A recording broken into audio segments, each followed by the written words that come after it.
कृष्णा बेदर्दी दर्द लिख जी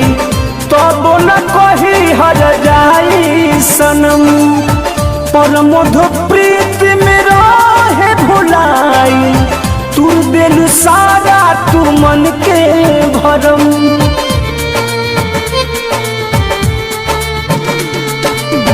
कृष्णा बेदर्दी दर्द लिख जी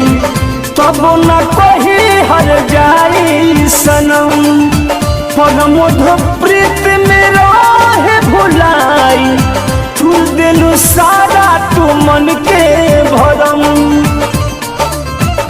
सहल जाइत तबे नु सहती ना दिल दिले रहती ना गम ले रहती ना दिल दिले रहती ना गम ले रहती।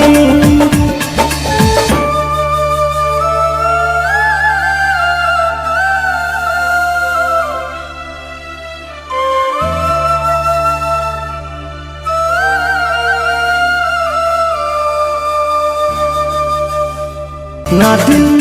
दिले रहती ना गम ले